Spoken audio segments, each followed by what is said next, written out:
Because we're about to go through a secondary season of Reaganomics, I want you guys to understand that it did work, just not for the intention that we were sold it was supposed to work, as just everyday people.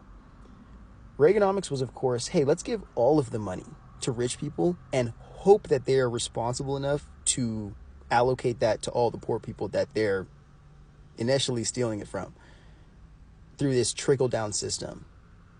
But instead of perceiving that as a system that didn't work, why don't we look at that as a system that did work, but instead of capital, like actual money being given down through that system and funneled through to serve all the people, especially the less fortunate, what if the only thing that got handed down was the culture of the wealthy elite and the behaviors and attitudes of those people, because we wanted to be like them so much, thinking that being like them was going to get us the life that they lived or the wealth they have, rather than just being able to truly expand our mind to see that wealth is a lot more than just money, money, money. And wealth can be found in places like community, in love, in engagement, in interest, in desire, like in a whole bunch of other mediums.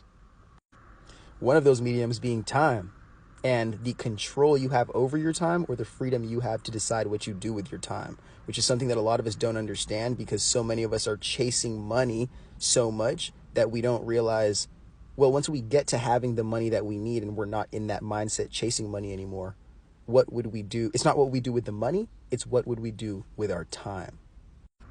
But so I'm not getting all over the place here. Why it's so important for us to have this conversation about rich people handing down their culture. And I hope that allows us as a people to realize that, hey, we really don't want to be like these rich people that we see living the lives we want to live or having access to the material we want. We just want the things they have. And if we could continue to be ourselves while doing it, we would choose that. And maybe not ourselves, maybe a different version of ourselves that respects ourselves a little bit more. We would probably choose that. But we aren't given that option. We're given the option of being excommunicated from society, or praise rich people in the way that they want to be praised and perceived. Because if you make them too insecure, you're going to be excommunicated from society. Now you may be asking, how the fuck did you even think about this? Well, in thinking about just wealth hoarding and how important it is, let me back up a little bit.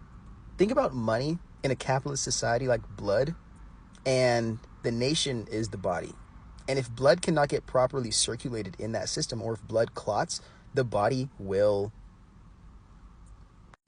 or even if the brain just stops communicating to the rest of the body, then the body will cease to exist very shortly, because the brain, just as important as it is in directing everybody, still needs to make sure it's maintaining the livelihood and well-being of the rest of the organs in the body, so they can all support total well-being of the body. No matter how insignificant they are, or no matter how deserving they are of cuts from the Department of Government Efficiency. So when our government or our ruling figures, our billionaires, when they don't want to properly pay their taxes and reallocate this wealth that is created within our country, they aren't handing down the capital that I was speaking about earlier in this video.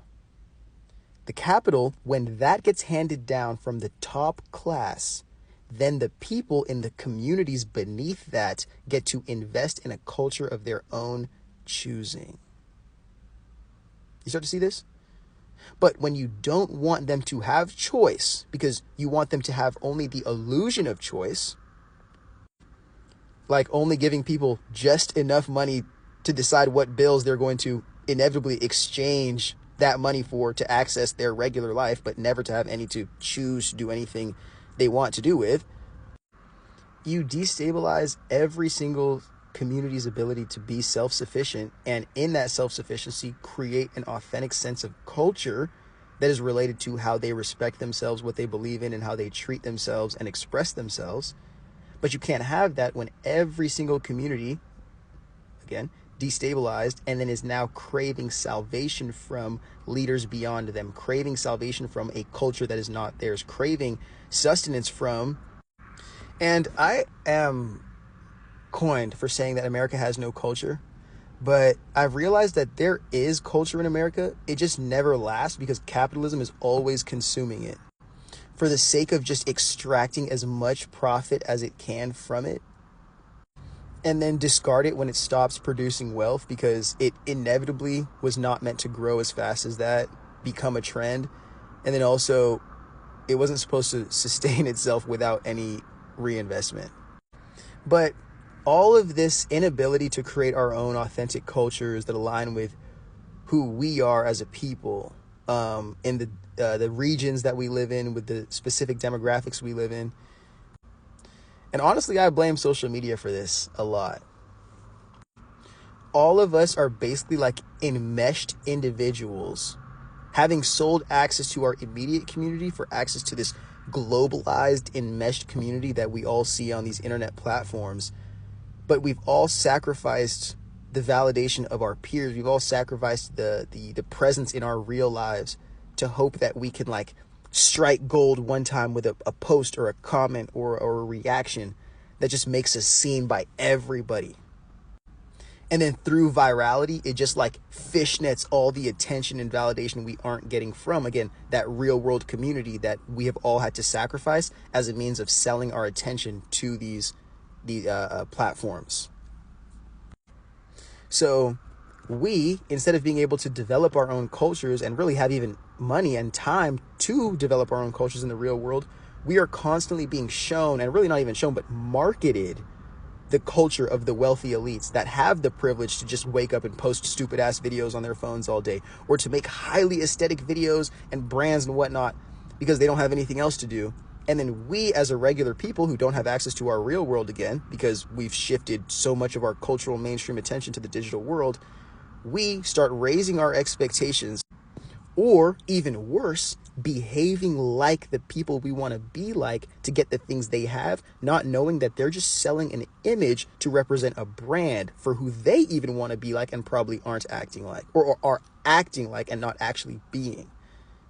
So they literally sell down their culture to us because we want to be them so bad, thinking it's going to save us from the suffering we're going through in our reality, not knowing that our suffering is being caused because they live up there and they're supposed to be sharing some of that wealth they have up there with the people they've stolen it from, and not just hoarding it for the imaginary 8th generation grandkids they're going to have in a future that's not going to exist if they continue to wealth hoard.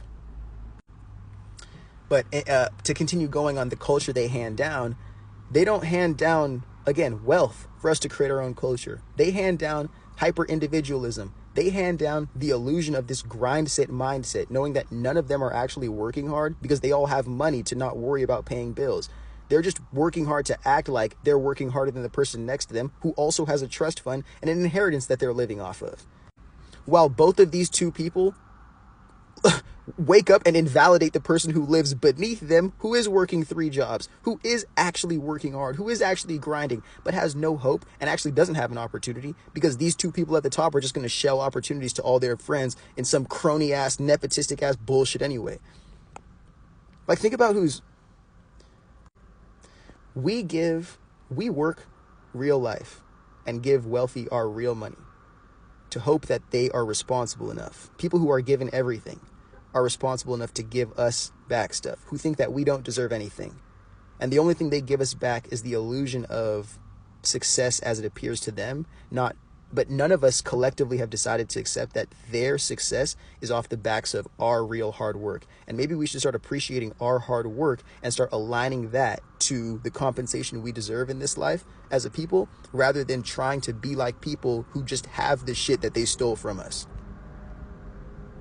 And then we can see that Reaganomics was all a fucking scam, bro. And if we go through that a second time, I'm telling you, bro, wealth inequality will be permanent, bro. And the amount of poor that you will see in America, I hate to be a fearmonger, but the amount of poor you will see in America will cause this country to scream, bro, from the rooftops. And there will be nobody to hear Americans scream, bro, because America has been silent to all the atrocities that have been going on around the world. And this is going to be your punishment.